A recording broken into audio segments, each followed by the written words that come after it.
Pick everything I type. Okay, here we go. Hi, we're on now. Hi, everybody. I don't want to shock you. This is Rick DiClemente.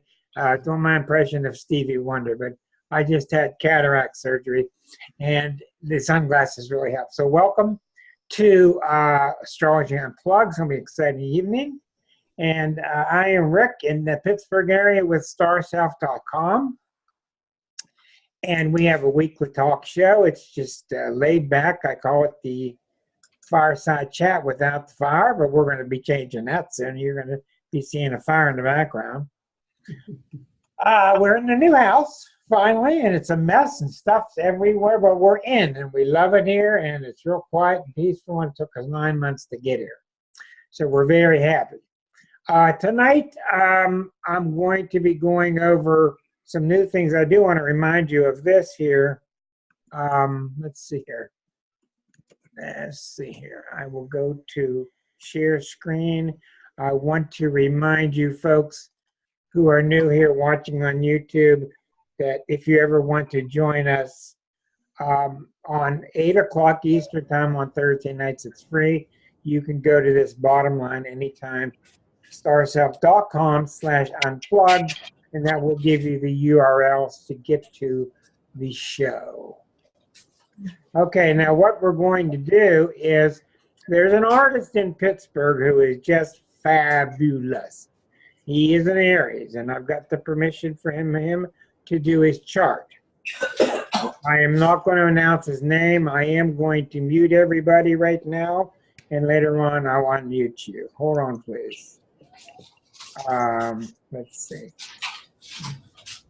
Mute all, and there we go. That way we don't get background noise. Anyhow, the reason I'm doing this guy, and I want to tell you about another artist too. The reason I'm doing this guy, he is an astounding artist. He's just fabulous. He just does so many things, sculpture and painting, but it's also completely different. Well, of course, I sketched him down from his birthday that he put on Facebook and tried to see why, but I didn't have birth time. Tonight, I'm going to show you how incredibly important it is to have the birth chart versus the birth chart with the birth time. You won't believe the difference, and he's just a powerhouse. And it's not a chance. It's not by chance. I'm coming to him at a critical moment in his life when his art's going to change completely, and he would be able to make it through, but I am a tool of the Holy Spirit, just like all of you are.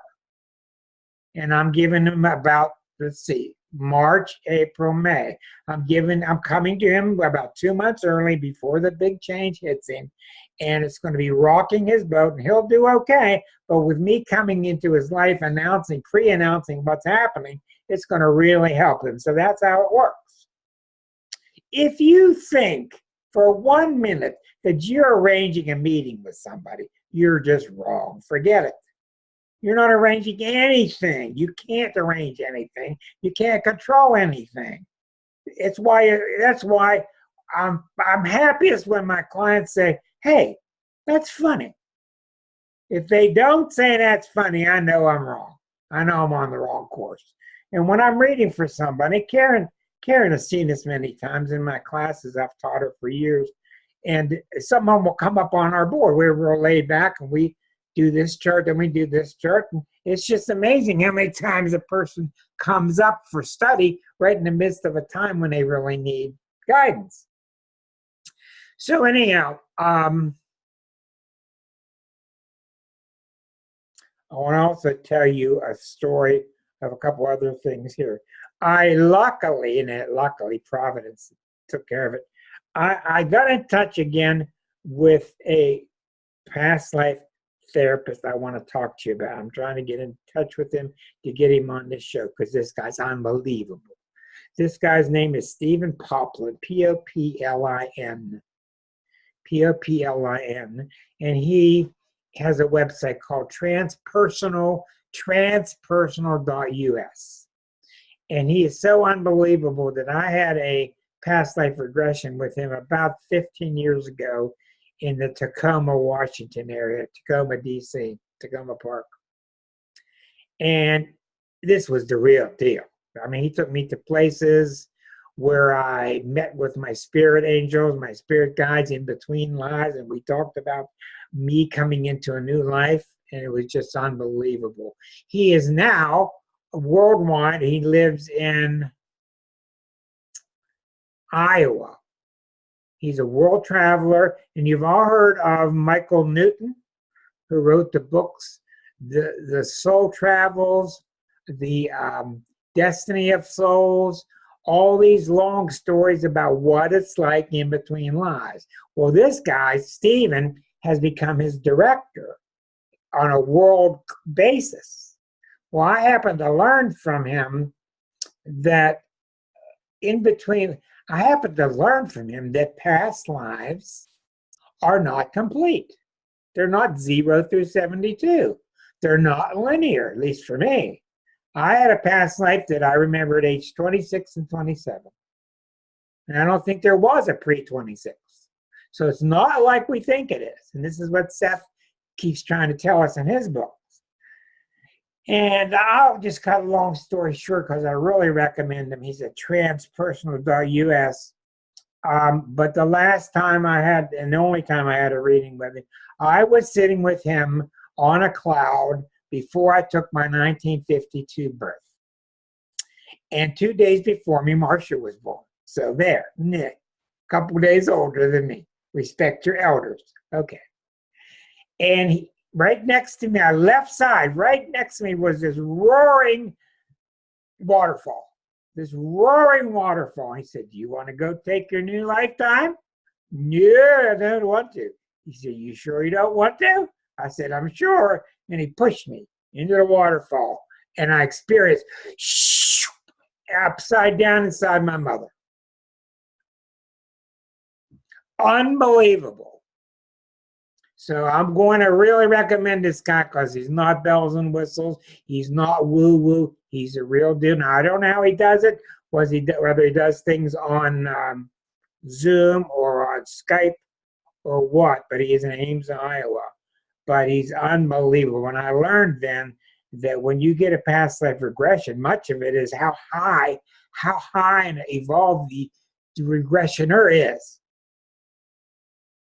And it was really something. So I'm really thrilled to find him after all these years. Now, I'm going to give you a little story before I get into this person's chart. I have a very good friend in Pittsburgh named Joe Unitas. He's the cousin of Johnny Unitas, who's now deceased from his, what was a quarterback position with the Baltimore Colts. Joe and I made movies together for 25 years. I used to make a lot of professional films, and Joe did the lighting, and we'd work together on a lot of movies. And I always knew that Joe did all the lighting on Night of the Living Dead. He did all of the lighting on the original Night of the Living Dead. And he's a Virgo. So I happened to see the movie one night, and it was this real harsh light. And that's what makes the movie, is this real harsh, disturbing light. It wants you uncomfortable with really ragged shadows. Because if you look at a modern horror movie, you'll see the shadows, but you'll conveniently see the actor's face. They manipulate it so much. This was not this. The Night of the Living Dead, the shadows were right through the person's face. He broke all the rules. So I'm sitting there saying to myself, well, what breaks all the rules? The only planet that breaks all the rules is Uranus. So I said, this guy's a Virgo. Virgos don't break rules. Virgos, everything's nice and tidy and organized. Hi, Waldo. So I knew right away that Uranus had to be on his Venus when he made the movie. Because Venus is your artistic taste. It's your sense of melodrama. It's your sense of aesthetics. So I went back to 1967 and I took Joe's chart out and I put the chart of 1967 on top of his 1935 birth chart, and there was Uranus right on his Venus. Right on it. In 1935. And so when Uranus hit his Venus, that's what happens to everybody. That's what's coming up with this guy tonight. that's when you throw your old techniques out the window and you want to try this and you want to try that and try this. And I talked to Joe. He said when he was doing lighting, he would hang a bag in front of the light. He would put clothespins on the light. He didn't use his typical standards. It was anything go. He'd put a tube-of-four in front of it just to get these weird shadows. The next time you see the movie, notice how it's just jagged. It's irritating, and it's just what Uranus does to you. And after a while, what it does is it liberates your sense of style, your sense of art. That's what's coming to this guy. So I explained that to Joe as best I could, and I wrote an article called Night of the Jagged Edge, which is all about Joe, but I knew it before I looked at his chart from his lighting, from the movie, comparing him to a Virgo, what gives, and what gives is Uranus. And you're going to find out tonight's story is about Uranus coming. So what I want to do, I want to take this artist, I want to show you what us astrologers are up against when we don't have a birth time and we have to use noon and how little we know. And it's going to show you how much more there is to your chart because of the birth time, because of the 4 angles. So let's take a look at his chart. Hi, Mark. Let's go into his chart. Let me get it on the screen. Let me get it right there. I'm going to put this on wheel style. This is Solar Fire software. I'm going to put it on Aries rising. And I'm going to set it to whole signs. Okay, this right? All right, now let's go share his chart. Okay, and I'm going to walk you through this carefully. Nice to see you, Angel. Angel. Am I saying that right? Angel. I was reading your Wikipedia page. I put myself on Wikipedia, and they sent it back. And they said I wasn't important enough. So I said, okay, well, Angel is, but I'm not. So that's cool. Okay, here's a guy who was born as an Aries in 1964. You'll remember 1964 is a big deal because in 1965, these 2 planets conjuncted. These 2 were on their way to October of 65 when Uranus and Pluto conjuncted. And that was the Beatles. This was the Beatles year in 65. This was the revolution of the 60s. So I looked at this chart. Well, where does it come from? Where does this guy get this phenomenal talent, this ability to change gears and try everything? Where's it coming from? All right, he's in Aries, which means he's adventurous. He's got a moon in Sag, which means he's fiery. All right, so he's fiery here and he's fiery here, and he's got a Mars in Aries, which means Jupiter in Aries. So when you're fiery, it means you got a very strong spirit, a lot of zeal, zest towards life. Okay, it doesn't make you fabulous artists. Fabulous artists almost always come, whether it's theater, whether it's movies, whatever. It comes from a strong Venus. And it has to be fed by a big planet, Pluto, Neptune, Uranus. If it's fed by Pluto, then you got the Elizabeth Taylor type of steamy actor. If it's fed by Neptune, then you got the David Bowie type of mystical. You can't find him. He's up in the air somewhere. And the Uranus to Venus, you got the really brilliant. You get the brilliant artists that are really, really quick. It's got to come from one of the 3. It doesn't come from your sun sign. It could come from your sun sign if you were Aquarian or Pisces. But we're in the early sign. Hi, Kitty. Marsha's always got 1,000 cats. What's this one's name? Beatrice. Hi, Beatrice. She finally stopped the H's. When we had pets years ago, they all started with H. Hi, Beatrice. Oh, there's another one. There's another one. Look at that. I love cats. Well, I got a lot of mice upstairs, so I want to get some cat go after them. Okay, we're in a 100-year-old home. Karen, you get to see the place for once. Ta-da! Part of it anyway. All right.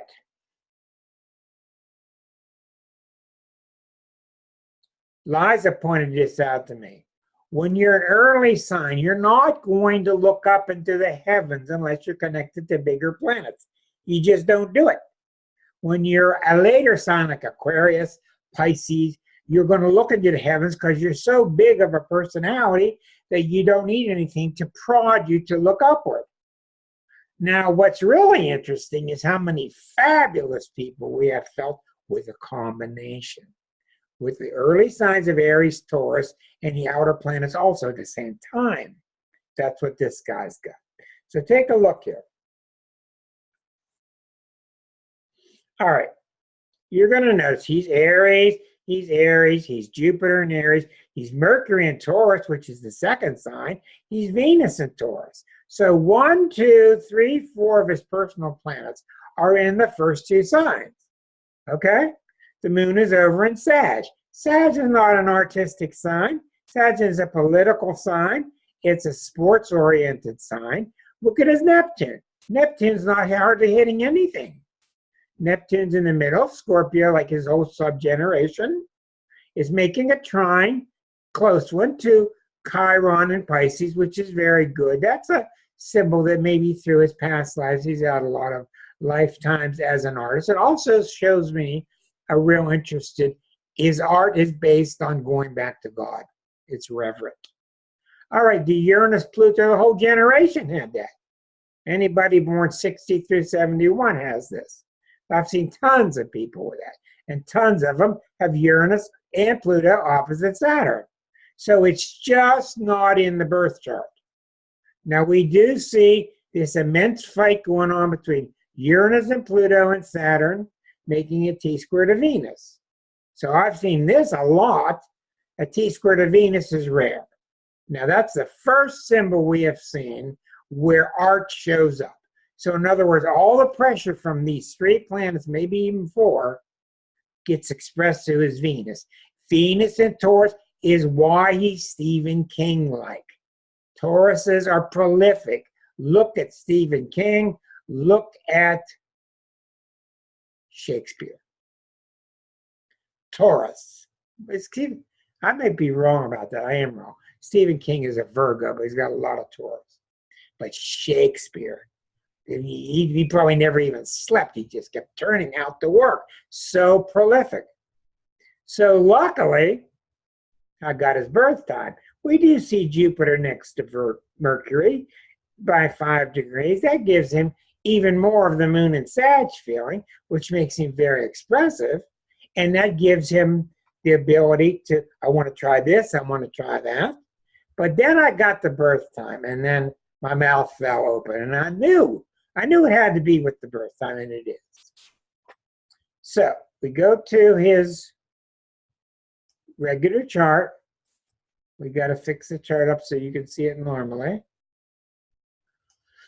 And let's see here. We want to go to wheel signs of Unit 2.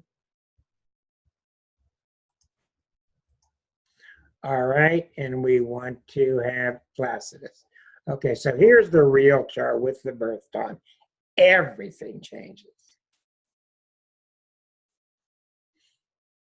All right. Now we see the sun is exactly on the midheaven. 1357, the midheaven is 1408. It's almost precise. As a matter of fact, there is no way that this man has 29 Cancer, 55 of Cancer rising. 29 degrees out of 30, 55. If he were born 30 seconds later, he would have Leo rising. So there's no doubt this guy has Leo rising because that's a creative sign. If he has Cancer rising, then the whole chart is ruled by the moon in Sag, which is possible, but I think it's Leo because he just keeps pumping out this work. It's just prolific, and I wish I could even show it to you, but I don't want to reveal his name yet. So now the whole chart changes completely. Once again, we're going to talk about the angles. All right, we're going to zoom into the chart. We'll zoom out to astrology generalities. The ascendant is how you express yourself to the world. It's your rising sign. What that means is on the day that this person was born, this was the horizon. It was noon. The sun was at the top of the chart. And since it was daylight, you couldn't see Mars. You couldn't see Mercury. You couldn't see Saturn. You couldn't see Venus because it was daylight. All these planets were at the bottom, about to rise over the next several hours. This whole chart rotates once every day. So your rising sign and your ascendant are the same thing. That's why he's got the sign of Cancer rising. But I think it's probably Leo. And for a birth time to be off by 2 minutes or 30 seconds is completely normal. You see him born 5 minutes before noon. So when you have an ascendant, you have a descendant. In old astrology, this is me, this is my partner. This is me, this is my marriage. This is me, this is other. But what it really is this is me, and this is how I am when I'm reflected off of other people. This is me plus you. So it's very critical, this balance here, and that's why in my book it's so really important to read the chapter called The Six Polarities. The six polarities are really critical when you start to translate.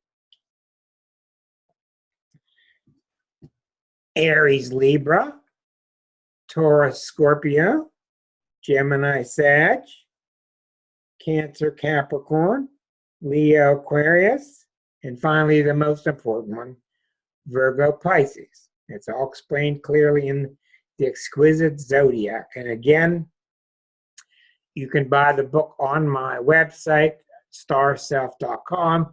And if you can't afford the book, you can get a free download of the PDF on my site. And you can read it on your computer or your handheld. Now this line here, these are the four angles: the ascendant, the descendant, the nadir, and the midheaven. The nadir is what's below you. The midheaven is what's above you. This is where I'm coming from. This is where I'm going to. This is my home and my background. This is my future and my God calling. Many people call it your career, but it's your calling. Okay? His sun is right there. This sun is so important in this chart. You could actually draw this sun. I'm not going to exaggerate either. You could actually draw this sun like this. And I'm not exaggerating. Get all my tools right here. His sun, translated-wise, is so important that it's about, that's how much influence the sun has on this chart. And the sun is artistic. It wants to create. It just pours from these people, pours out of them. So right away, I know I'm on track, and I know something's big. But we're going to get to the good stuff in a little bit here. This is not why the chart's being selected to be done now. I've known him 3-4 years. I've never, other than say hi to him or that's a nice piece of work. You see the sun is really relevant. And if Leo is rising, if he's born 20, 30 seconds later, then the sun is the ruler of the chart. The ruler of the chart, follow me now, the ruling planet of the chart is the planet that rules the sign that's rising. So if Cancer is rising, ruled by the moon, then his moon in Sag is the ruler of the chart, which means when he gets hit, everything changes. If Leo is rising, the planet that rules Leo, which is his sun, which happens to be in Aries, then the sun in Aries is the ruler of his chart, which is what I think. So, all right. Now, we're going to go on to many, many, many things here. Now, the moon is over in Sag, and the moon is really critical because the moon is very expressive, and the moon in Sag, plus this really strong Mercury, plus this really strong Jupiter, is why he wants to try everything. Let me do this, let me do this, let me do that, let me do that. That's where Dylan gets it from. That's where McCartney gets it from. I mean, you just have to sit there and shake your head watching McCartney. How did these guys just keep coming up with these songs with such variety? Just incredible. Well, look at this. When you look at the ascendant, let's even call this 0 Leo. When you look at the ascendant, Arroyo teaches us planets square to the ascendant are incredibly powerful. Look what's squaring the ascendant. Jupiter and Mercury. 27 degrees, almost 28. Mercury almost exactly square to the ascendant. Arroyo also tells us that even planets trine to the ascendant. Here you've got 27-degree moon. So the moon is highly aspected, trining, which is a perfect relationship to the ascendant. Jupiter and Mercury are square to it. What that means that any relationship he's in, ascendant relationship, me, others, any relationship he ever has is highly colored by these two planets squaring it, Jupiter and Mercury. Now, if you take the midpoint of this, the midpoints are about 29, and the ascendant's about 29. So it's really, really, really close. So orb is really important in astrology, whether two planets are this far apart or they're this far apart, or when they're this far apart, they're really powerful. And this is a symbol of somebody who's really prolific. He's daring. Let's go do it. It just pours out of him. He can't understand somebody who paints all their life in one theme. Okay? Of course, the sun is strong right there on the midheaven, and the sun is in Aries, and it's right next to Mars. So you got 9 degrees apart here, which is healthier. You don't want planets too close. But the Mars is, yeah, let's do it. Yeah, let's do it. Okay, let's do it. So this is extremely powerful. This is in the 9th house.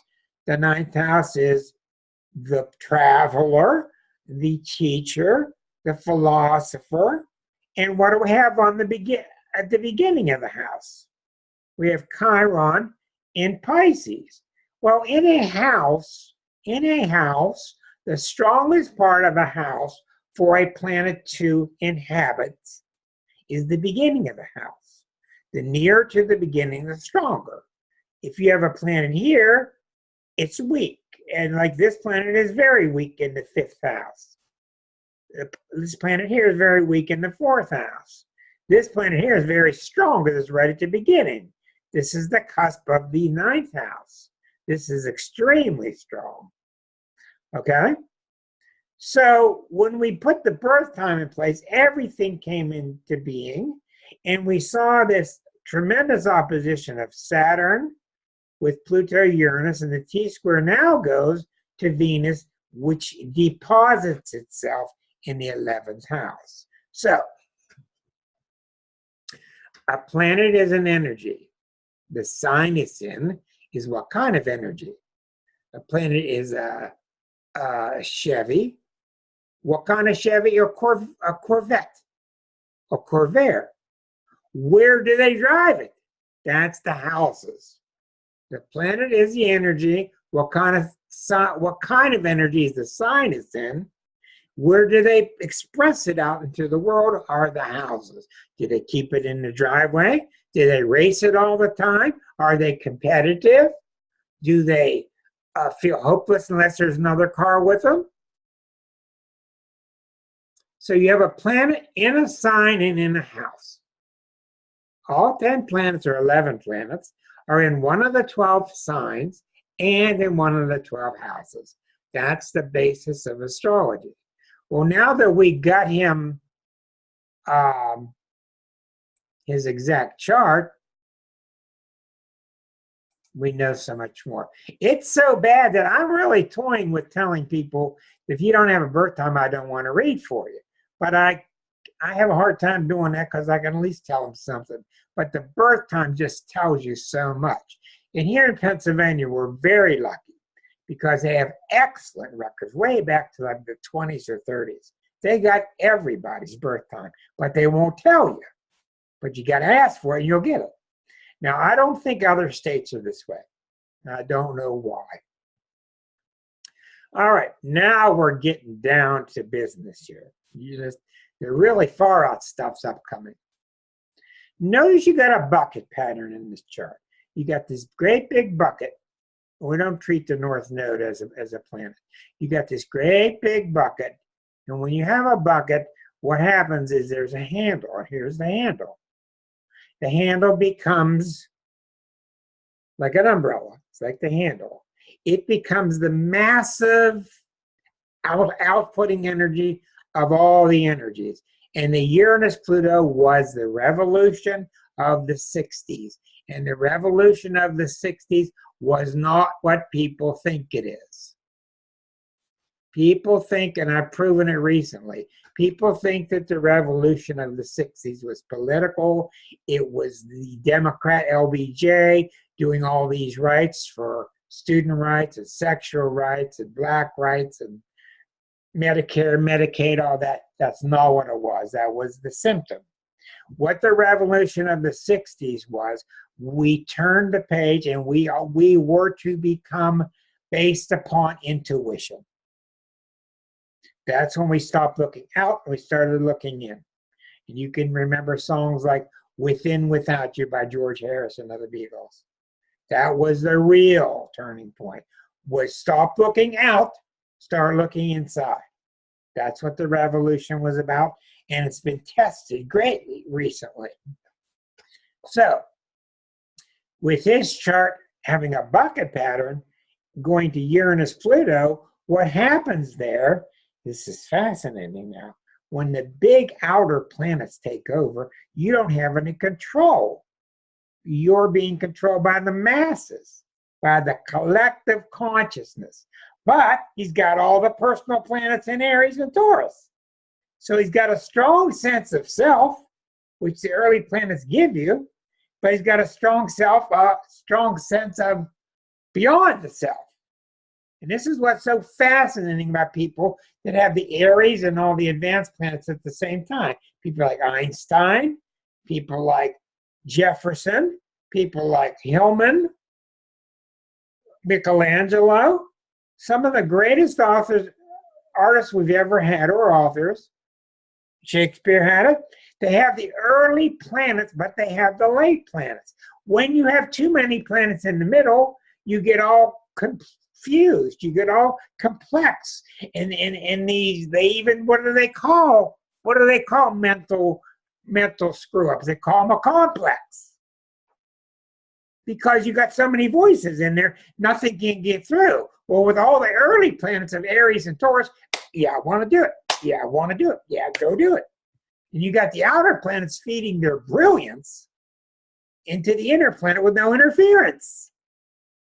That's how Hendrix did it. That's how Renoir did it. They have the power of the outer planets. When you see genius, it's the outer planets, period. But it's got to feed itself. Now, some people have nothing but outer planets. Pluto, Uranus, Aquarius, Pisces, and they can't talk about it. They can't express it. They don't understand it. They can go dance with the energy and dance with the fairies, but they can't express it. In his chart, he's got all the Aries and Taurus, so he's grounded. He's got all the contacts to the outer planets. And the beauty of his chart is this. And I haven't even talked to him yet, but I know it. The beauty of his chart, you've got the outer planets, which means you've got hookups right to the stars. The inner planets means you can embody these energies, you can handle it. But the beauty of his chart is the Chiron in Pisces, because he's able to put this stuff in perspective and know that it's coming from God and it's not him. The other day I did a reading for a woman who was a fabulous reading. And it was one of the very few readings I got to the end. Typical story, want to quit my job, want to become a healer. Want to quit my job, going to want to become a healer. It's just thousands of people. And she did not ask me how. And I'll guarantee you, when I tell him about the changes coming his way, he's not going to ask me how. And I have a know-how policy. I'm not going to answer how because I don't know how. And when you ask how, you're showing that you don't have any faith. This guy, he's not going to ask me how because he's got great faith and he's got belief because of the Pisces. That's what Pisces has. When I called my book Pisces, the ultimate sign, is what I meant. They're born with belief and with faith. It's their gift. It's hard to handle. But that's why he's able to bless this powerful, look at this inner package he's got. Mars in Aries, Sun in Aries, Jupiter in Aries, Mercury in Taurus, Venus in Taurus. This is the first 6 degrees of the zodiac. And out here you get power, power, power. Pluto, Uranus, Neptune. Powerful. But the Pisces is able to keep the faith. So, when I was doing the chart and I was studying and I was flipping out because it was just so astounding, I realized on March 15th of 2018, March, April, May, 10 weeks from now, Uranus enters Taurus. The critical part of this chart is right here, right at this midpoint between Aries and Taurus. And Uranus is going to cross that point on March 15th. That's why I'm doing this chart. Because, you know, I'm sure he's going to ask me, well, you're giving me this reading for free. Why do you want to do it? Well, it's because I'm a scholar and I want to see what the hell's going on. And I found it. Uranus is going to go over the midpoint of these two planets which square the ascendant. Now, let me tell you what happens when Uranus goes over you. When it goes over your sun, we saw what it did when it went over Venus to Joe Unitas. He started lighting like a crazy man instead of this real rigid, controlled, let's light up every shadow.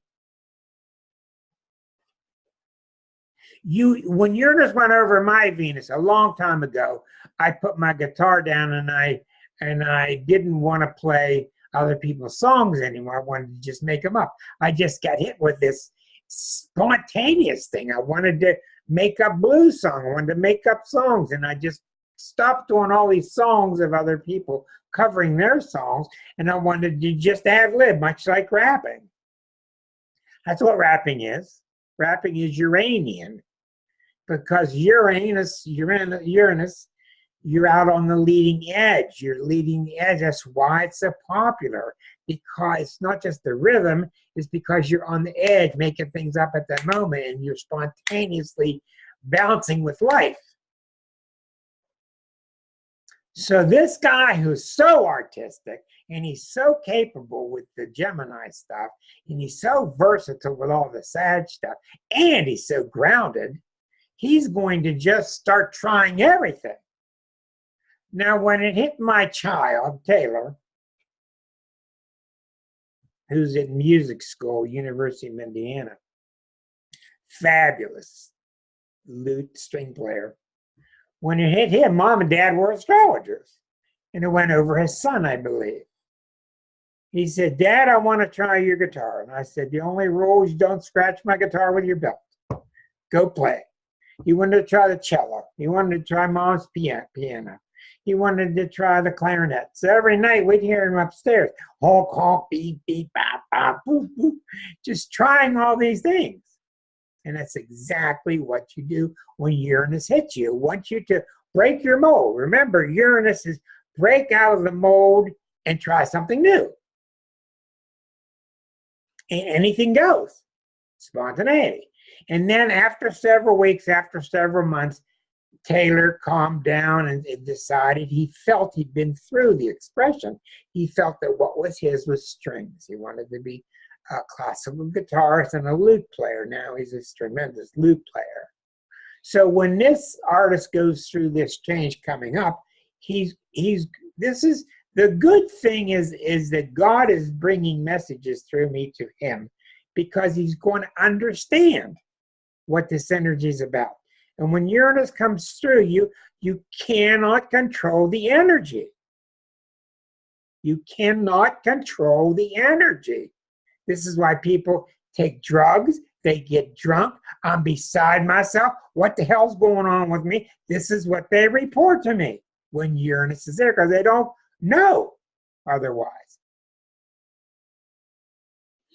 He's going to know now because I'm going to give him advance warning. So what's going to happen? He's going to want to start trying crazy stuff, maybe painting with his ear. I mean, just crazy stuff. Just crazy stuff. Because he's going to want to break these old cycles. And you already see a guy who's so Uranian. You know, he's got that bucket pattern to Uranus and Pluto, which means he'll try anything. He's explosive. Just wonderful stuff. So he's going to try things, new things, break through. And in relationships, he's going to become very Uranian. And Uranus, the main theme of Uranus in our charts is, are you being yourself? And if you had not much trouble being yourself, you won't have much trouble with the Uranus transit. And you may have some bumpy roads, but it's going to be what many people report, new and exciting and fun. And if you are uptight, you're in for a rocky ride. And you're in for cracks in the sidewalk. You're in for crazy chaos. Because your insides are just tired of being repressed. Shake your head up and down if you're kind of following me. Okay, that's a very good sign. I might just wear these shades forever.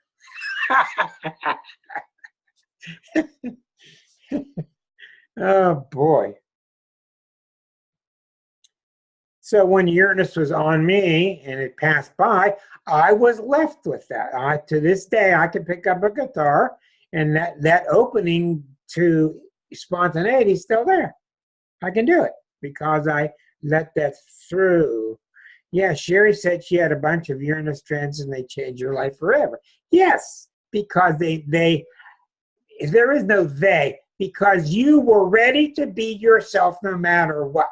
Now, I'm going to stop this right here because this is my show and I can do what I want. Let's go back to Sherry in a minute. Sherry, what happened to you then? Oh, where do I begin? At the beginning. Well, I have it. I don't know what house system, but I characterize it in my second house, and I think it's debilitated. It's pretty crazy. But anyway, when it crossed my descendant along with Neptune in late 1993, my mother died unexpectedly. I didn't know about astrology then. And when I have Pisces moon conjunct Chiron, 9th house. When it conjuncted my moon, a female, an elderly female that was close to me that I was taking care of passed away. And I made due to her passing away, I made an unexpected trip to Europe, which was amazing. It was life-changing. All right. The deaths were from Pluto. They weren't from Uranus. Oh. Especially if there were three. The deaths and people passing away is from Pluto. We'll have to see where Pluto was at that time. But yeah. Besides the disruption, as Uranus came to you, and you will go 2 years past that day and look back and tell me what a new woman you were 2 years later. Oh yeah, it made me who I am today. Oh, and when it conjuncted Saturn, it was the proverbial chains. I received an unexpected amount of money and was able to make a move that I had been wanting to move. That ended up being the best move for me. But and then the last time was recently, it was 2 years ago. It conjuncted Jupiter of all things, and I was expecting something amazing, but I have a tense aspect. I had, out of the blue, I had a medical emergency where I had to receive life-saving surgery all of a sudden, and I'll write about that to you privately because it's quite a story, but I was expecting something amazing. Well, the amazing thing was my life was saved. I was given my health back. And you could never expect Uranus. There is no Yeah. one. You get a team of thousands of astrologers and you will all be wrong. Yeah, it was incredible. You cannot predict what this planet's going to do. Now, when it hit you and brought you money, do you know how that happened? You know why? Do I know why? Because There's one reason. It's not your natal aspects. There's one reason that Uranus came along and brought you money. I needed it. It's not in the chart. The reason it did it was because you were ready. Oh. Because in your heart level, you were ready and you were willing to grow, and it judged that money would help you along your way. But the planets only help you for one reason, only to liberate you as an individual. And when you get liberated as an individual, there's not enough talk about this, because what happens is you become closer to the higher self. And the higher self, I'm always talking about the higher self linking to your heart. And the higher self is your God part. It's your God part. Well, that's fantastic. I'm going to continue. I could interview you all day on that one question. Thank you. So when this guy has this Uranus transit coming, you notice it's high in the chart. What's going to happen? He's probably going to become world famous. Now, I don't know, because Uranus doesn't even know itself until the day it hits. This is the only planet that hits exactly, and I can give him the hour. It's going to hit exactly. Sometimes it launches the day before, sometimes the day after, but usually it's right on. And since he's so open to it, he's not going to have any trouble. It's much like a relay racer who's running. You notice the second part of the relay they're running when the baton's passed to them, versus if the guy was running, he had to hand the baton to you if you were still. And some people are going backward when Uranus comes by. It's a real good analogy. If you're running and you're ready for it and you're in tune with it, the handoff, the exchange of the baton is rather effortless, and that's what you want. Perfect timing. So we go back to his chart.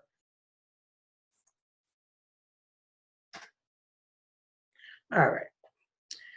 Let's see here. So the sun is just so powerful in his chart, screaming out of here. The Mercury is so powerful in the Sags, the Gemini energy from Mercury. The Gemini Sag is just so powerful with expression, and let's try this, and let's try this, let's try this. Now look at the opposite. Look at how Gemini Sag can be so screwed up, and just take a look at who's living in the White House. The Gemini Sun with the Sag Moon. He's got the Gemini Moon going on, but he's totally out of control. He's not anchored. It's not coming to him as inspiration. It's coming to him as change the subject, change the subject, change the subject, sue some more people. He's been sued like 4,000 times. Okay, we cannot close our eyes here. This is a very important factor. Saturn is sitting right in the middle of the 8th house.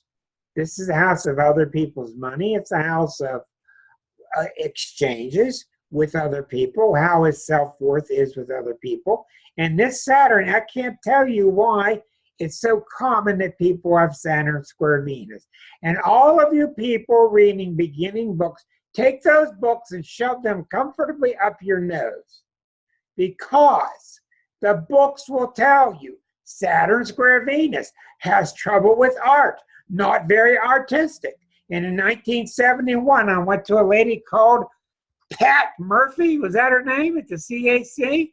and she did my chart in 1971, and she saw Saturn squaring my sun and said, oh, you got a grand cross and you're just not very creative.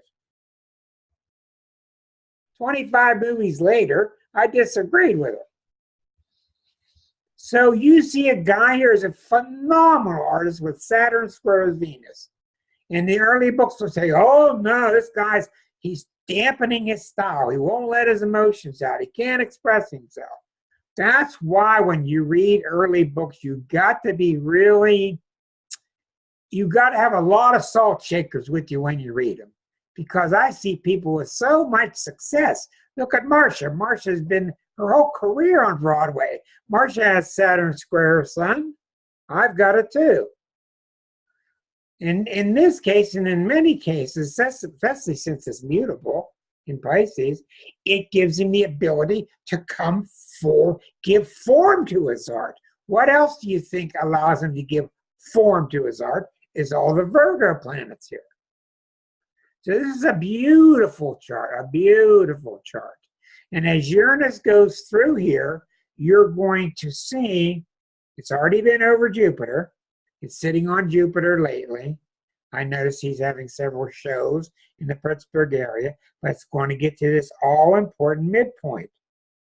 So you have a planet, and then you have another planet, and then you have a midpoint. There's a mathematical point right between Jupiter and Mercury where Jupiter and Mercury are happiest, where they're the strongest, where they blend. Another thing I want to bring up to you is this, and I think it's very important. You're going to start hearing a lot in May about Uranus going into Taurus. Now, it's not a real happy marriage. It's not really a good sign for Uranus to be in, because Uranus is radical change and Taurus is all about staying the same, but it happens. What nobody's talking about, wait a second. What we're seeing now, we're seeing 7 years since May 27th of 2011, Uranus came into Aries. That was the Arab Spring. We've been the last 7 years, back and forth, the last 7 years in Aries. And what that's been doing with people the last 7 years in Aries, in everybody's chart, it's been working up this part of us that I want to be myself. I want to start to be myself. I don't want to hold myself down anymore. I'm starting to become aware how I hold myself down, how I let people hold me down, etc. This is what's happening with the feminine movement. See any Me Too's lately? We're ready. That's Uranus. It makes you ready to explode. But what Arroyo teaches us, the last 2 months, which are March and April, that it resides in Aries before it goes into Taurus on May 15th. It's going to stop and give us a finale, I told you last week. It's going to give us a show. It's going to remind you of what's been going on the last 7 years. This is one of the reasons you're seeing such hellfire and brimstone going on right now. Now, when it goes into Taurus, there will be plenty and plenty and plenty of astrologers talking about what's going to change, like the money and the values and the stuff and all that, and self-worth. But what people don't talk about that needs to be expressed much more is what happens between Aries and Taurus. And that's what the basis of my book is, The Exquisite Zodiac. How does and why does Aries go into Taurus? Why does Aries morph into Taurus? Why does Taurus morph into Gemini? Each sign morphs into the next one. And that's covered very clearly at the basic level in my book. Now, I'm not saying I got all the answers, but I'm saying I'm in the vicinity that I got most of the core down. Okay, what's happening in Aries? In Aries, you got the gas pedal on, you're flying around, zooming around, you can't stand anybody stopping you. You want this great adventure to see how cool you are. Okay? You're just what you're doing. But after a while, you just can't continue like that. Life can't be made of just that. It can't do it. It has to stop. It has to get earthified. It has to be anchored. And it comes into Taurus. And that's why the sign after a sign is so dramatically different. You go from the fire sign of Aries into the earth sign of Taurus. You go from the cardinality, leadership of Aries into the fixedness of Taurus. And Taurus just wants to calm down. Let's build a little house. Let's build it with logs so it will never change. And we will be stable. And we'll be earthified. And we'll be anchored into the earth. And after a while, that'll get old and it'll morph into Gemini. So that's what you're going to see. When we go into Taurus, you're going to see that desire. Now, looking at this guy's chart, I'd have to look a lot deeper to see what I think Uranus is going to do in terms of the birth chart, and it's very complex, etc. But I'm going to leave that for him in his personal reading, and he's probably going to be watching this video. Now, I want to show you something else I discovered with him. All right, I did his past life chart. What I call the past life chart is what I refer to sometimes as the spiritual transcript. And there it is. Look at his descendant.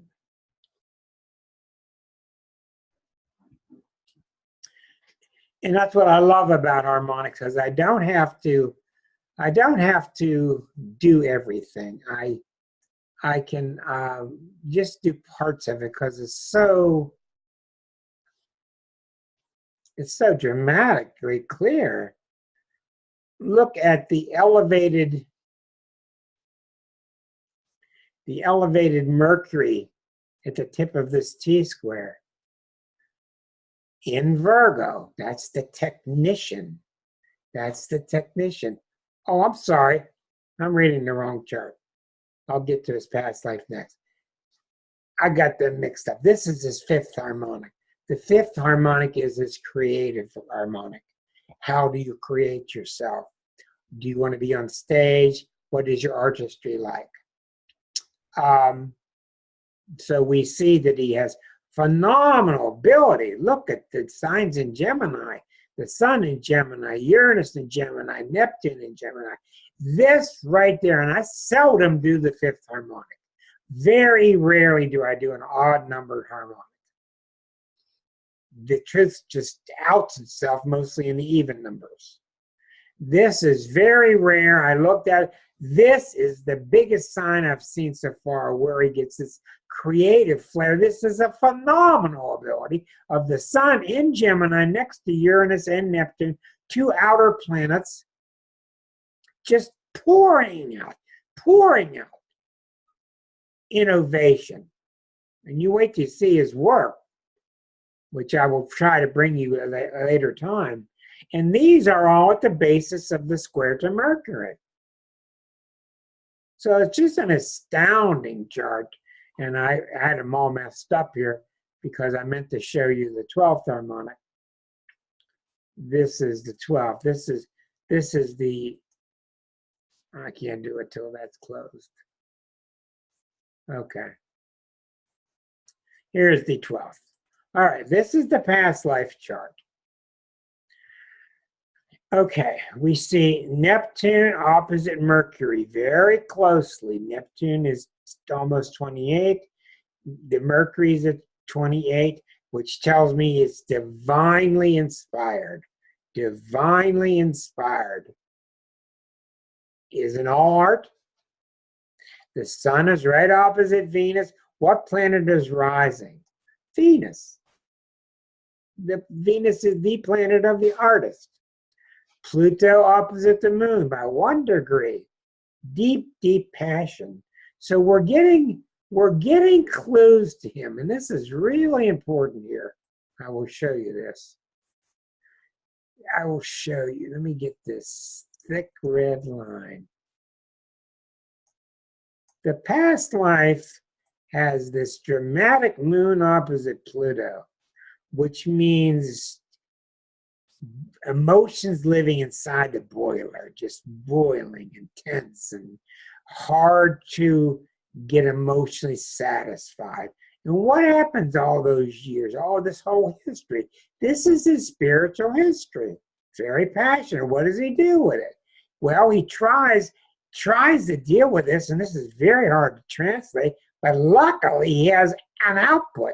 He has an outlet, and the outlet is to a wonderful planet that's very expressive called Mars. Okay? So, the Mars is in Aries. Is that right? Mars is in Taurus.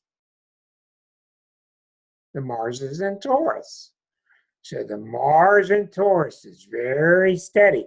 He's got this power, but he's got it very controlled. He's very prolific. Prolific. See, when you have charts like these and you're looking for an extreme theme, they have to ring true throughout the harmonics also. If I'm checking out a psychic, it's not just the birth chart and the ruler of the houses.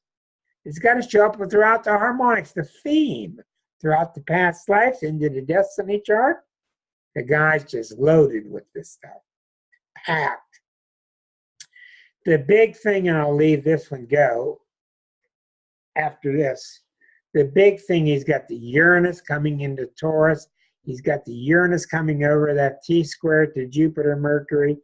And what's going to happen, he's going to start doing what he really wants to do, only he's not yet aware of it. And I think the reason he's not yet aware of it is because he's just got a mindful of so many things. But you see, almost everything I said to you tonight is because of the birth time. That's how important. We got another kitty cat. We got at least 3 or 4. That's how critically important the 4 angles are in the chart. That's why this talk of what's your sun sign is really pretty fruitless. It just doesn't tell you very much.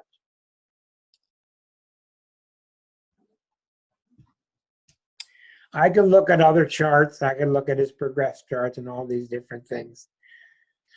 But I think that's about it. Now, I'll be reading for him, and hopefully he won't object, and I can go to one of his sites and show you his different artwork through his pottery, through his beautiful sculpture, his paintings. Everything's just so different. So we'll go on with our evening together as we say goodbye to our YouTubers and thank them all for joining us. And you can take your shades off now. Thanks for joining us. See you next Thursday. Thanks for being with us.